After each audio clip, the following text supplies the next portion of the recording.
처음 만난 반가움으로 새해 처음 만나셨으니까 축복을 한번 하시죠. 새해 복 많이 받으시기 바랍니다. 올 한 해는 형통하시기 바랍니다. 네. 2025년을 시작하는 첫 번째 말씀을 어디로 할까? 이게 저한테는 참 중요한 부분이에요. 그래서 송구현식 예배가 창세기 12장 1절 2절 말씀으로 함께 말씀을 나눴고요. 그때 히브리서 6장 14절 말씀으로 서로 축복했는데, 이것도 똑같이 아브라함에게 주신 말씀을 창세기 12장 1절 2절을 다시 요약한 말씀입니다. 내가 반드시 너에게 복주고 복주며 너를 번성하게 하고 번성하게 하리라. 오늘 이 말씀의 복이 여러분들 안에 있기를 바랍니다. 옆에 분을 보시면서 말씀을 한번 축복해 보시겠습니다. 시작. 내가 반드시 너에게 복주고 복주며 너를 번성하게 하고 번성하게 하리라. 아멘. 여기 앞에 있는 내가는 하나님이시고 여기 너에게는 저와 여러분입니다. 한번 내 이름을 넣어서 한번 말씀을 먼저 읽을까요? 시작. 내가 반드시 윤재에게 복주고 복주며 너를 번성하게 하고 번성하게 하리라. 아멘. 여러분들이 복을 누리시기를 바랍니다. 다시 옆에 분을 보시면 이름을 넣으시고 장로님, 권사님, 집사님 이렇게 이름 넣으시다. 시작. 내가 반드시 집사님에게 복주고 복주며 집사님을 번성하게 하고 번성하게 하리라. 아멘. 오늘 이 복을 꼭 누리시기를 바랍니다. 자, 이제 아브라함에 대한 말씀 창세기 12장 1절 2절은 두 가지를 일단 말합니다. 첫 번째는 너의 고향과 친척과 아버지 집을 떠나라는 말씀의 요구라. 이렇게 우리로 이제 올해 표어로 말하면 일어나라는 말씀이에요. 내가 내게 보여줄 땅으로 가라 하고 말씀하셔서 보여줄 땅을 향한, 오늘 이 제목이기도 한데 하나님이 보여주신 미래의 비전과 목표를 말합니다.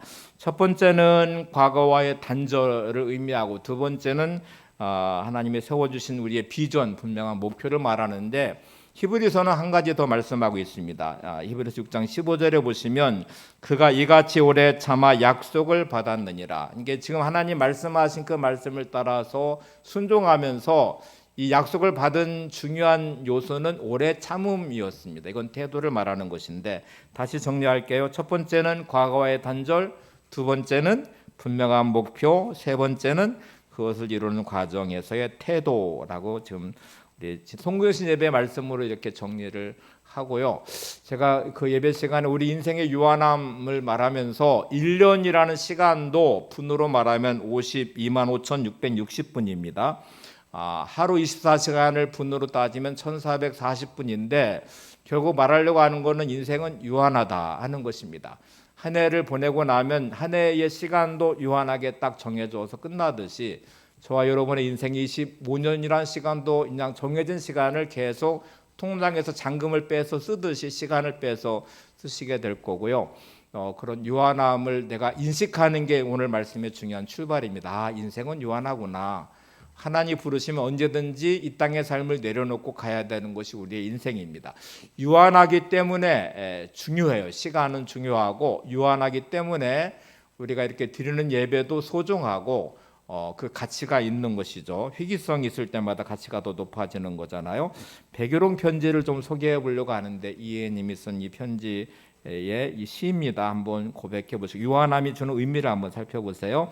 모든 것은 다 지나간다. 모든 만남은 생각보다 짧다. 영원히 살 것처럼 욕심 부릴 이유는 하나도 없다. 지금부터 100일만 산다고 생각하면 삶이 조금은 지혜로워지지 않을까? 살아있는 동안은 많이 웃고 행복해지리란 말도 늘 잊지 않으면서, 유한하다는 게 주는 가장 중요한 의미는 영원하지 않기 때문에 소중한 것이고, 여러분이 주는 시간은 지나가면 다시는 돌이킬 수 없습니다.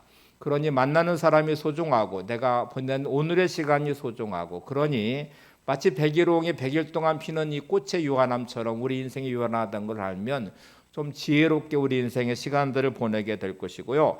그렇게 욕심부려서 마치 영원한 것처럼 그렇게 욕심부릴 이유도 일단 없습니다. 그리고 제일 마지막 부분에 보시면 그래서 살아있는 동안은 좀 많이 웃고 행복하게 보내기를 이렇게 고백하고 있잖아요. 여러분의 시간이 유한하다는 것을 인식하고, 그래서 오늘이 소중하고 오늘 만나는 사람이 내게 중요하고 여러분의 일터나 가정이나 다 그래서 소중합니다. 그리고 오늘의 시간을 어떻게 보내야 돼요? 많이 웃고 행복하게 보내시기를 바랍니다. 옆에 분에게 올 한 해 많이 웃고 행복하게 보내시기 바랍니다. 네. 자, 올해 표 앞에 보시는 대로 일어나라 빛을 발하라입니다. 이사야 60장 1절을 한번 같이 보시죠. 시작. 일어나라 빛을 발하라 이는 내 빛이 이르렀고 여호와의 영광이 내 위에 임하여 심이니라. 오늘 말씀에 너의 고향과 친척과 아버지 집을 떠나라는 게 일어나라는 말씀이고, 이제 너가 내게 보여줄 땅으로 가서 너로 큰 민족을 이루고 네가 보게 되어서 너를 만나는 모든 사람들 세계 열방에 다 복받기를 원한다. 이게 빛을 발하는 말씀의 의미가 될 거예요. 이사야 선지자가 이 말씀을 하나님께 받아서 전할 때에는 이스라엘 백성은 이미 나라가 멸망한 상태에 정말 절망적인 포로의 시간을 보냈습니다. 희망이 없어 보이는 삶이, 그리고 좌절과 낙심과 절망이 묻고 있는 현실이, 그리고 나라가 망했고 다시는 돌아갈 수 없을 것 같은 현실의 답답함과 절망이 뒤덮었는데, 하나님은 이사야를 통해서 그 상황에서 일어나라고 말씀을 하십니다. 이유는 하나님이 계시기 때문에 그래요. 상황은 너무나 절망적이고 포로인 상태이고 나라가 멸망해서 끝난 것처럼 보이지만 하나님은 그들을 여전히 기억하시고 하고 계시고 그들을 향해 일어나라고 말씀하시면서 다시 영광의 빛의 자리에 그들을 세우셔서 빛을 비추는 것처럼 그들을 쓰시겠다고 지금 말씀하시는데, 좀 적용을 좀 한번 해보죠. 나의 삶에서 하나님 오늘 향해서 일어나라고 말씀하시는 삶의 자리는 도대체 어디일까? 아브라함을 향해서 일어나라고 말씀하시는 삶의 자리는 고향과 친척과 아버지의 집을 떠나는 것입니다. 고향과 친척과 아버지의 집은 내가 익숙한 삶의 자리이고 또 세상적인 삶의 방식이 통용되는 삶의 자리이고, 그리고 인간적인 방법으로 살아가는 삶이 엮여져 있는 모습이에요. 그리고 그 당시에는 부족 중심의 사회였기 때문에 이게 울타리처럼 그들을 보호하는 보호장치인데, 이제 떠나는 순간에 그들은 종족의 보호를 받지 못하고 일구어진 털전을 떠나야 되고 자신의 삶에 그 어떤 것도 보장할 수 없는 위험한 순간으로 발걸음을 내디뎌야만 됩니다. 오직 하나님 한 분만 의지해야 되는 삶의 자리로 떠나는 거예요. 이스라엘 백성의 일어나라는 삶의 자리는 포로에서부터 벗어나는 회복을 의미하는 것일 뿐만 아니라 다시는 죄에 묶이지 않고 세계 열방을 향하여 빛을 비추는 거룩한 민족으로 다시 세워지는 부름받은 자리입니다. 여러분은 어떤 삶으로부터 오늘 일어나야 될까? 또 어떤 삶에서 떠나야 될까를 오늘 이 첫 주에 꼭 점검하시고 결단을 하셔야 됩니다. 지나온 시간에 익숙했던 내 삶의 방식, 그게 때로는 내가 기준이 되고 내 생각과 경험과 또 내 방식이 기준이 됐던 삶의 자리, 그것이 가정이든 일터이든 신앙생활의 모습이든 상관없이 하나님 오늘 향해서 일어나라고 말씀하시고 반드시 너의 고향과 친척과 아버지 집을 떠나라고 말씀하시는 삶의 자리가 분명히 존재해요. 여러분은 이 결단을 하셔야 돼요. 나를 지금 묻고 있는 내 삶에 그것이 안전하다고 생각했고, 때로는 그 현실이 너무 답답하고 고통스럽고 때로는 실패와 절망과 낙심이 있는 자리일지라도 오늘도 이 말씀을 들으면서 나는 반응해야 되고 일어서야 됩니다. 오늘 말씀의 제일 중요한 첫 번째는 하나님 말씀에 반응해야 된다는 거예요. 따라서 해보시죠. 하나님 말씀에 반응한 한 해가 되겠습니다. 여러분의 삶은 어떠신 것 같아요? 지난 한 해 동안 살아왔던 시간은 사람의 말에 반응했던 삶, 세상의 소리에 반응했던 인생, 그리고 수많은 내 내면의 부정적 생각과 또 부정적인 내 감정과 욕망에 반응했던 내 인생, 그렇게 만들어진 나의 가정, 나의 삶의 터전, 또 나의 신앙의 모습은 도대체 어떤 현실일까?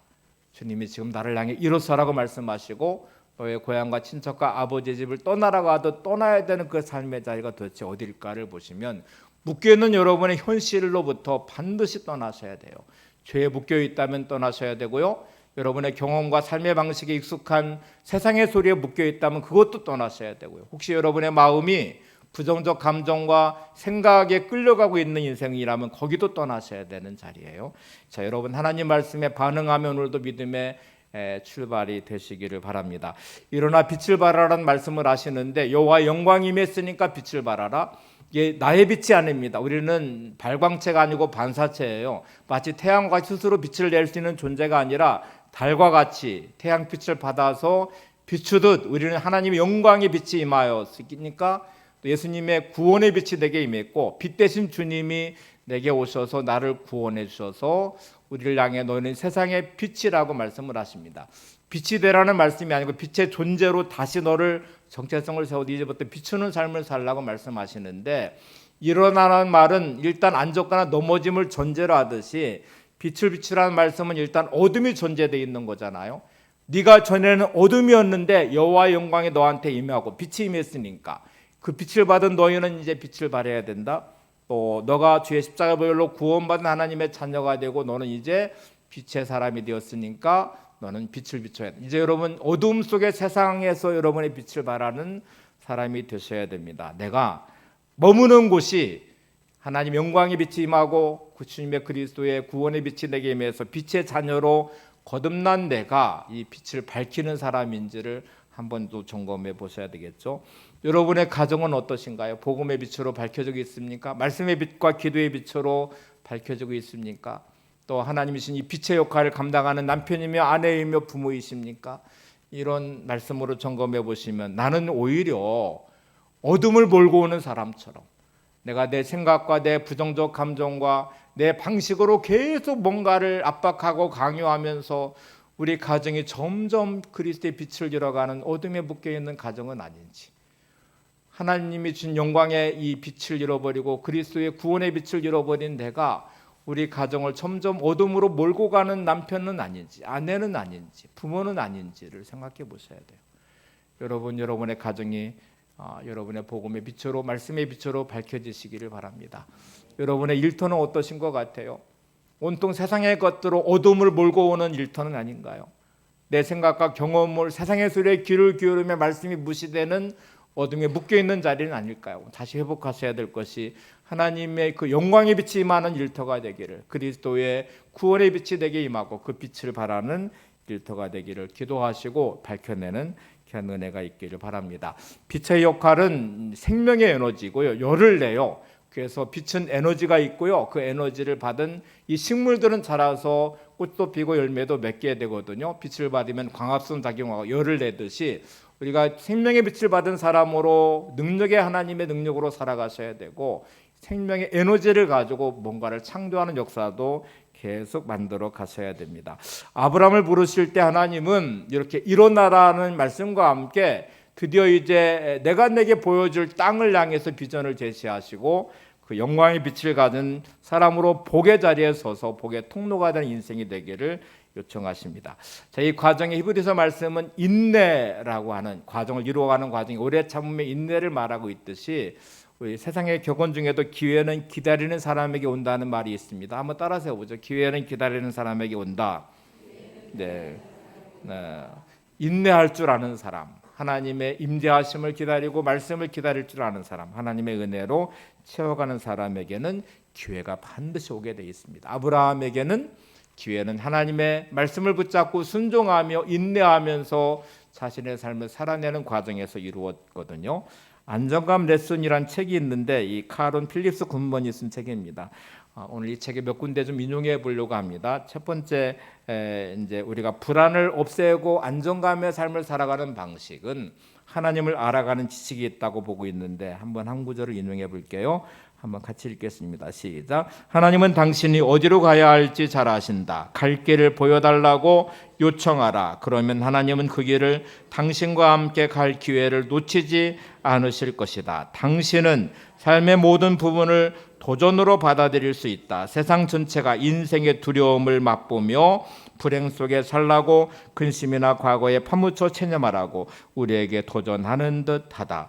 이런 이기적인 도전에 굴복한다면 더 많은 상처와 고통, 불안을 느낄 것이다. 상처와 고통, 불안에 있는 당신을 구하는 도전엔 두 가지가 있다. 첫째로는 하나님의 신실하심이고 둘째는 확신이 있는 당신의 도전이다. 자, 일단 전제는 하나님은 당신이 가야 할 길을 잘 아신다는 이제 이 말로 시작을 해요. 여러분의 길을 가장 잘 아시는 분 하나님이십니다. 이렇게 반문할 수 있어요. 내가 내 인생의 주인인데 내가 제일 잘 알지. 여러분은 여러분의 인생을 잘 아십니까? 2025년이 어떻게 될 것 같으세요? 확신하시나요? 오늘은 내가 인생의 주인이 아니에요. 내가 절대로 잘할 수 없어요. 오늘 무슨 일이 일어날지, 내일 어떤 일이 일어날지를 알 수가 없어요. 그러니 우리 인생을 가장 잘 아시는 하나님께 도움을 구하셔야 됩니다. 도움을 구하시고 인도를 받으셔야 되는데, 혹시 세상의 소리에 귀를 기울이고 누군가가 내 인생에 조언을 해주고 세상의 보편적 가치로 말하고 있는 수많은 여러분의 인생의 방향에 대해서 혹시 그것이 답이 있다고 생각하시면, 그때 찾아오는 감정은 반드시 두려움과 염려가 찾아올 것이고 낙심과 절망을 맛보게 될 것입니다. 그러니 우리 인생의 창조자이신 주인 되신 하나님께 우리 인생의 길을 보여달라고 기도를 하셔야 되고 도움을 요청하셔야 돼요. 처음 뭔가를 시작하는 사람은 레슨이라는 것을 받습니다. 이 레슨이 중요한 이유는 먼저 할 줄 아는 사람이, 또 잘하는 사람이 나를 이렇게 가르쳐주기 시작하면 그 레슨을 따라서 하면 피아노도 배울 수 있고 운동도 배울 수 있고 수영도 배울 수 있고 뭔가를 이렇게 해낼 수 있는 자료로 가서 잘 따라가면 훌륭한 선수가 되기도 해요. 근데 여러분, 우리가 진짜 내 인생을 레슨해 주실 분은 하나님이십니다. 하나님의 레슨을 받으셔야 되는데, 인도를 받으셔야 되는데, 두 가지를 지금 조건으로 말해서, 하나는 하나님의 신실하심을 좀 믿어라. 하나님이 얼마나 나를 사랑하시는지, 하나님이 얼마나 내 인생을 잘 알고 계시는지, 앞에 처음 시작한 것처럼 내가 진짜 복받고 복받기를 원하시는 하나님, 번성하고 번성하기를 원하시는 하나님은 2025년에 우리 인생을 레슨해 주시면서 인도해 가시는 그 끝자락에는 하나님의 영광이 있을 것이고 복받고 번성하는 복이 있을 것입니다. 그 하나님을 신뢰하셔야 돼요. 우리가 이거를 믿음이라고 말합니다. 여러분은 삶에서 수없이 하나님의 말씀과 여러분의 경험과 여러분의 생각에 부딪히는 수많은 갈등을 만나게 될 것입니다.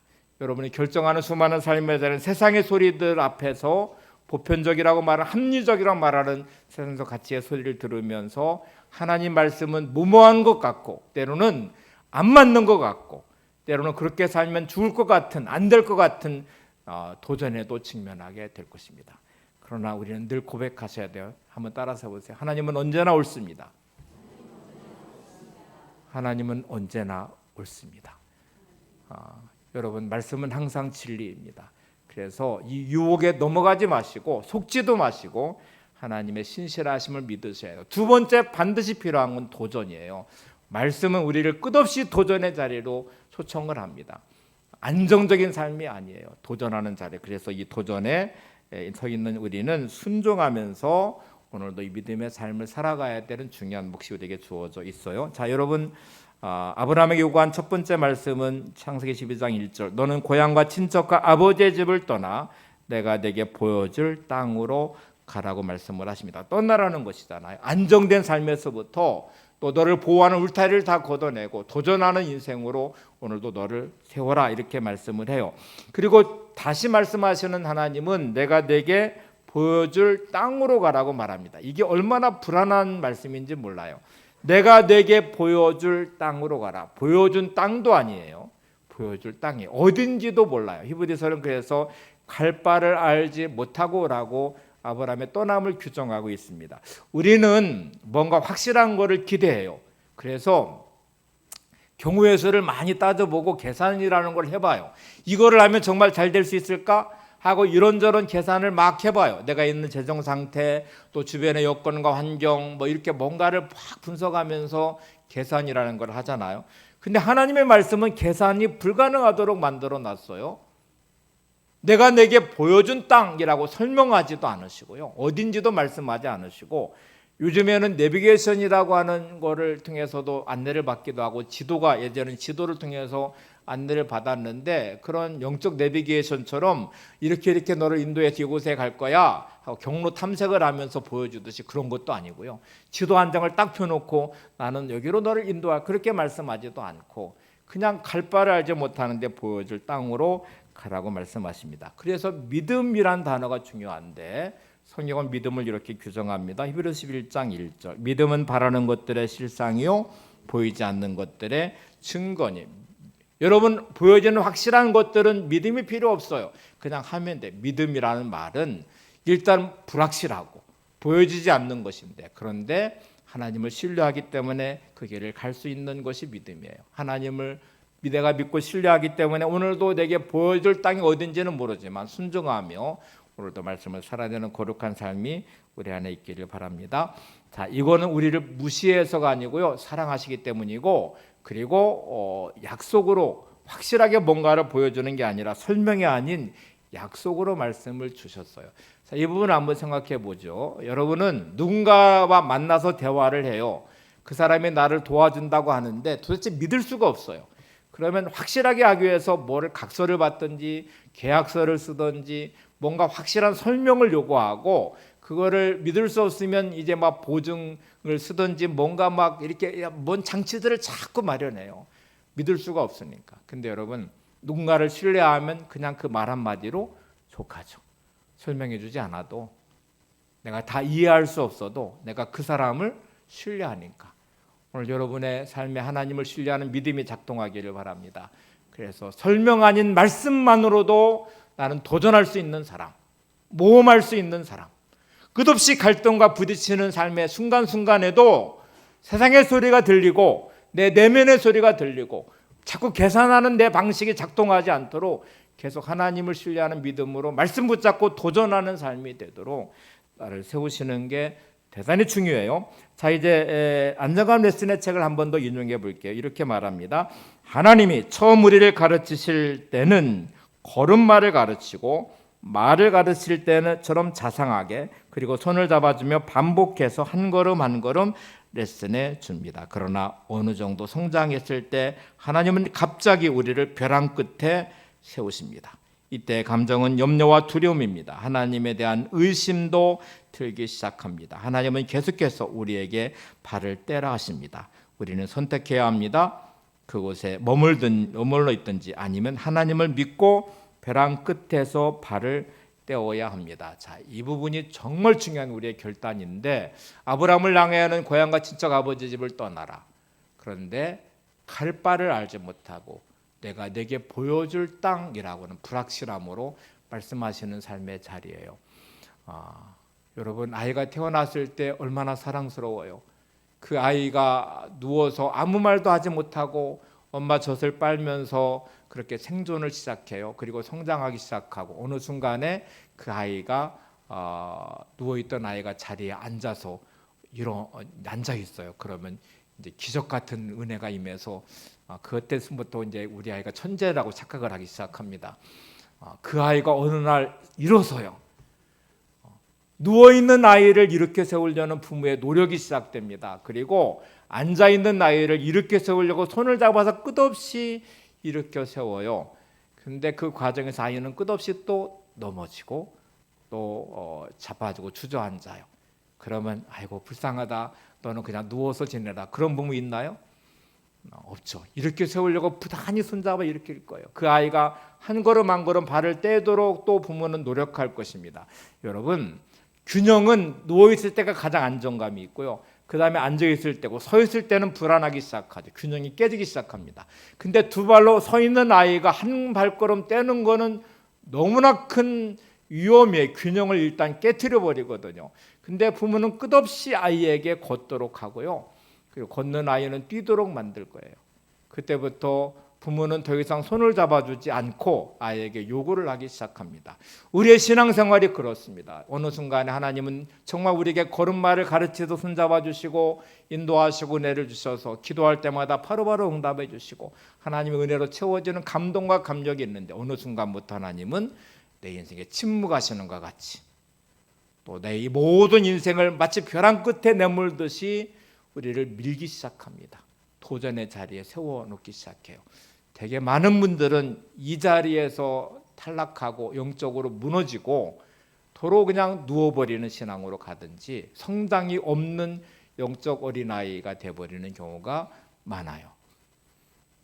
독수리가 새끼를 낳을 때에 그 둥지를 벼랑 끝에 만들어 놓습니다. 안전한 땅바닥에 만들지도 않고요. 아주 위험한 벼랑 끝에 둥지를 만들어 놓고 그리고 아주 투박한 가시와 나무로 외형을 만든 다음에 그 안에 폭신한 털로 만들어요. 새끼를 낳은 어느 시점이 되는 순간부터 어미는 갑자기 돌변을 해서 깃털을 다 뽑아내기 시작하고 그 둥지를 불편한 곳으로 만들어요. 그리고 찔리도록 만들어서 둥지 밖으로 나오게 해요. 그래도 안 나오면 어미는 물어서 사정없이 그 절벽에서 하늘에서 떨어뜨려 버립니다. 새끼를 죽이기 위한 건가요? 독수리가 독수리 되기 위해서는 반드시 날갯짓을 해야 되거든요. 독수리의 날갯짓을. 그런데 그거를 배우는 과정은 벼랑 끝에 내몰아 추락시켜 버려요. 그래서 계속 날갯짓을 하면서 이거를 배워가야 되는데 언제까지 반복하냐면 나를 수 있을 때까지 반복하는데, 떨어지는 독수리의 추락에 비명의 소리를 들으면서 엄마는 지켜보다가 땅에 떨어지기 전에 큰 날개로 다 받아서 다시 올리고 다시 또 떨어뜨리고 반복을 해요. 신앙생활이 그래요. 하나님은 떠나라고 말씀하시고 보여줄 땅으로 가는 이 과정 안에 끝없이 우리 인생을 벼랑 끝으로 내몰기 시작합니다. 우리는 비명을 지를 거예요. 너무 고통스러울 거예요. 그 현실이 너무 참담할 거예요. 때로는 물질의 어려움을 당하는데 현실이 참담하고, 때로는 질병에 들은 건강을 잃어버린 내 상태가 참담할 것이고, 때로는 관계 상처에 내몰리는 상처받은 내 모습이 참담할 것이고, 무너져가는 가정과 일터와 삶의 자리가 참담할 수 있습니다. 하나님은 왜 나를 이렇게 하실까? 딱 답은 하나예요. 성장시키시기 위해서. 벼랑 끝에 서셨다면 여러분 더 이상 내 생각과 내 방법을 내려놓으시고 믿음의 날개를 펴셔야 돼요. 더 이상 내 생각과 내 경험이 통용되지 않는 삶의 자리입니다. 거기는 추락하는 자리일 거예요. 더 이상 머뭇거리지 말고 뒤로 후퇴하지 마시고 도전하셔야 되는데, 우리에게는 믿음의 날개가 있어요. 믿음의 날개를 펴시는 게 대단히 중요합니다. 여러분에게 수없는 삶의 자리에 오늘도 도전하시라고 하는 초청의 자리, 갈 바를 알지 못하지만 떠나라고 말씀하시고 내가 인도하는 대로 레슨을 받으라고 말씀하시고 그 인도함 받아 가야 될 곳이 어딘지를 끝없이 보셔야 되는데, 그게 구체적으로 여러분의 가정 안에서 남편과 아내로서 부모로서, 여러분의 일터에 있다면 일하는 나의 일자리에서, 여러분 교회에서는 말할 것도 없이 예배에 성공하셔야 됩니다. 오늘도 우리는 도전을 받습니다. 예배의 자리에 도전을 받아요. 주일 낮 예배 시간도 1년 52주입니다. 매주마다 여러분은 끝없는 도전에 직면할 거예요. 삶에서 수많은 일들이 일어날 것이고 예배를 무너뜨리는 수많은 방해도 있을 것입니다. 그때마다 목숨 걸고 예배를 지켜내셔야 됩니다. 그래야 하나님의 도전 앞에, 레슨 앞에서 내 인도를 받게 될 것입니다. 주일 낮 예배에 성공하셨다면 여러분, 나눔의 교회는 주일 낮 예배만 드리지 않습니다. 화요일 되면 화요 중보기도 모임이 있고요. 수요일 날 저녁이 되면 수요 예배가 있고, 금요일이 되면 금요 기도회가 있고, 매일매일 새벽마다 새벽 기도회가 있습니다. 여러분과 상관이 없나요? 하나님은 나눔의 교회를 이렇게 통해서 예배 자리에 여러분을 부르셨어요. 이제 이렇게 말해요. 야, 너는 주일 낮 예배만 드리면 돼. 나는 네가 성장하기를 원하지 않아. 예배 성공을 내가 원하지 않아. 혹시 그렇게 말씀하시는 분 있다면 그렇게 하셔도 돼요. 마치 어린아이에게 야, 너는 그냥 누워서 지내도 돼. 내가 너 평생 책임져 줄게. 너 힘들어서 걸을 필요 없고, 넘어지면서 또 혹시 넘어지면 다칠 수도 있는데 너 괜찮아. 그냥 누워만 지내. 혹시 그런 부모가 좋은 부모인가요? 우리가 도전해야 되죠. 오늘 여러분을 위한 예배 자리입니다. 예배 없이 여러분 모두를 향해서 오늘도 벼랑 끝에 세우듯 도전하실 것입니다. 주일 낮 예배에 성공하시는 여러분, 수요 예배도 성공하시기를 바랍니다. 금요일도 여러분의 예배가 되시기를 바랍니다. 1년 365일 있는 새벽 기도도 여러분의 예배가 되시기를 바랍니다. 자, 여기서 멈추면 좋겠는데 하나님은 또 사역의 자리를 우리를 또 부르시네요. 또 도전하시네요. 벼랑 끝에 세우세요. 바빠 죽겠는데, 힘들어 죽겠는데 우리 교회 여러 사역의 자리에 여러분을 각기 초청하면서 받은 은사와 달란트대로 부르심의 자리가 있어요. 나는 예외야. 괜찮아. 나는 그런 사역 안 해도 돼. 이 정도면 괜찮아. 그런 사람이 없습니다. 몸이라는 기관을 한번 생각해 보세요. 각기 여러분을 부르실 때는 지체로 부르셨으니까 어떤 분은 손의 역할을, 어떤 분은 발의 역할을, 어떤 분은 입의 역할을, 이렇게 또 보이지 않지만 내 안에 있는 장기들처럼 심장과 위와 간이 있듯이 그런 역할들을 맡겨놓으셨어요. 근데 이렇게 말합니다. 나는 피곤해서 안 할 거야. 심장이 오늘날 나는 매일매일 막 매 순간 뛰어야 되는데 그거 다 힘들어 죽겠어. 오늘은 내 심장은 나 멈출 거야. 쉴 거야. 심장이 멈추면 죽어요. 위가 어느 날 내는 맨날 음식만 받아도 소화시켜서 맨날 보내는 일을 아니야. 나 너무 피곤해. 나는 쉴 거야. 위가 작동을 멈추면 큰일 나요. 손이 어느 날 나는 굳은 일만 다 하고 뭐 대접도 못 받고 입만 좋은 일 시켜. 나는 더 이상 입에다 음식을 넣어주지 않을 거야. 그러면 굶어 죽어요. 여러분, 하나님 부르신 여러분의 자리를 지켜내셔야 됩니다.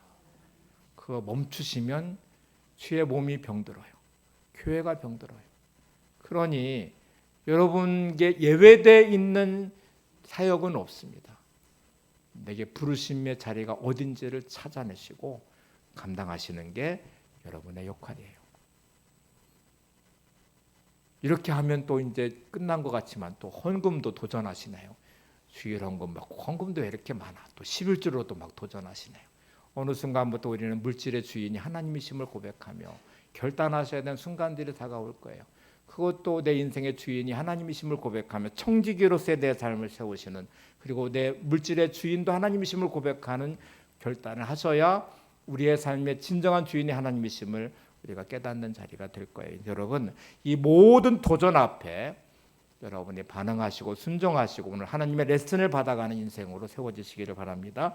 한 번만 더 인용해 볼게요. 난자간 레슨의 책 한 부분입니다.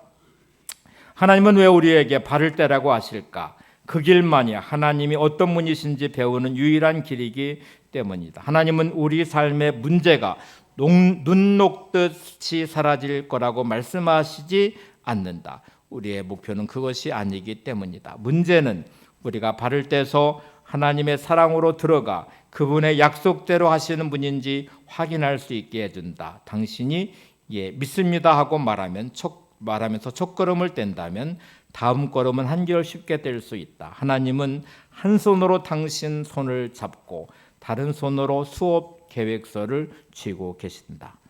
하나님은 이렇게 물으신다. 오늘은 나에게 대해 무엇을 배울 거니? 당신에게 무슨 일이 일어나든 하나님은 항상 당신과 함께 하시며 당신을 사랑하신다. 그것이 바로 그분의 성품이시다. 오늘 저희들 혈안 끝으로 인도하셨다면 하나님의 목적이 있으실 것입니다. 하나님의 레슨을 받으신다면 하나님이 여러분의 인생을 인도하실 것이고 한 손으로 잡아주시며 인도하실 것이고 한 손에는 수업 계획서를 가지고 여러분의 인생의 미래를 하나님은 계획하실 것입니다. 이 과정 안에서 여러분은 성장하셔야 돼요. 하나님을 경험하셔야 됩니다. 여러분의 모든 삶의 자 하나님을 경험하는 자리가 되고 이렇게 매일매일 도전하던 하나님을 물으세요. 야, 오늘은 너 나한테 뭘 배울 거냐? 오늘 내가 레슨을 해줄 텐데 너는 나한테 뭘 배울 거냐? 여러분의 모든 삶의 자 하나님을 배우는 자리예요. 하나님을 알아가는 자리가 될 것이고요. 또 오늘도 레슨을 받아 인도함을 받는 자리가 될 것입니다. 그렇게 가는 여러분의 인생은 하나님 약속의 땅이 존재할 것이고 복주고 복주며 번성하고 번성하게 한 하나님의 은혜가 임하게 될 것입니다. 오늘 본문의 마지막 7절 8절은 아브라함의 두 가지의 중요한 모습을 우리에게 전해줍니다. 이렇게 일어나고 빛을 발하는 삶의 자리에 떠난 아브라함을 모습 중에 두 가지의 모습을 전해주는데 창세기 12장 7절 8절을 보고 이제 마치도록 하죠. 같이 보겠습니다. 여호와께서 아브라함에게 나타나 이르시되 내가 이 땅을 내 자손에게 주리라 하신지라 거기에서 나타나신 여호와께 그가 그곳에서 제단을 쌓고 거기서 베델 동쪽 산으로 옮겨 장막을 치니 서쪽은 베델이요 동쪽은 아이라 그가 그곳에서 여호와께 제단을 쌓고 여호와의 이름을 부르더니 여러분 하나님께 레슨을 받아 인도함을 받은 아브라함은 머무는 곳곳마다 뭐를 했냐면 제단을 쌓았어요. 제단을 쌓고 누구의 이름을 불러요? 여호와의 이름을 불렀어요. 어느 곳으로 가든지 제단을 쌓으며 여호와의 이름을 불렀습니다. 올 한 해 여러분의 인생은 제단을 쌓는 인생이 되시기를 바랍니다. 하나님을 예배하는 거룩한 삶이 하나님 내 인생 가운데 내가 어느 곳에 머물든지 하나님의 이름을 부르며 제단을 쌓는 인생이 되겠습니다. 하나님, 우리 가정이 하나님의 말씀으로 제단을 쌓는 가정, 하나님을 예배하는 가정, 기도로 세워져가는 가정이 되기를 원합니다. 우리 가정이 세상의 윤리와 세상의 방식으로 내 감정과 내 생각으로 만들어지는 가정이 아니라 거룩한 주님의 제단되는 가정 되기를 원합니다. 제단을 쌓는 남편이 되겠습니다. 제단을 쌓는 아내가 되겠습니다. 제단을 쌓는 부모가 되겠습니다. 그래서 끝없이 우리 가정을 말씀으로 세워가는 은혜가 있도록 한 해 동안 힘쓸 것입니다. 여러분의 일터가 거룩한 제단이 되도록 하셔야 돼요. 하나님의 레슨을 받으며 세워가는, 하나님의 이름을 부르며 예배하는, 하나님의 영광이 드러나는 일터가 되도록 여러분의 일터도 세우셔야 돼요. 하나님, 내가 일하는 이 일이 세상의 방식과 논리가 통하거나 내 생각과 감정이 흘러가는 곳이 아니라 하나님이 역사하시는, 하나님이 주관하시는, 하나님이 인도하시는, 하나님이 경영하시는 거룩한 자리가 되도록 제단을 쌓을 것입니다. 여호와 이름을 부를 것입니다. 여러분의 모든 삶의 자리 거룩한 제단이 될 수 있기를 바랍니다. 또 다른 중요한 게 장막을 친다는 말이에요. 장막은 텐트예요. 영원히 머무는 곳이 아니고 하나님이 말씀하시는 그곳으로 떠나고 머무는 그곳에 장막을 쳐요. 이 장막을 친다는 말, 언제든지 말씀하시는 곳으로 떠나겠다는 의지가 담겨져 있습니다. 여러분의 인생은 장막을 치는 인생이 되셔야 돼요. 말씀하시면 언제든지 순종하며 떠나는 자리가 되셔야 돼요.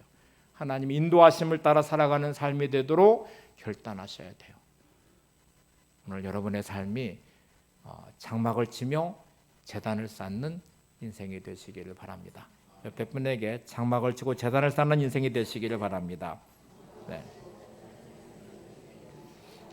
그런 여러분의 인생에 하나님의 복이 넘치시기를 바랍니다. 한 해 동안 하나님의 레슨을 잘 받으시면서 인도를 받으시고 하나님 영광 받으시는 삶이 되시기를 바랍니다.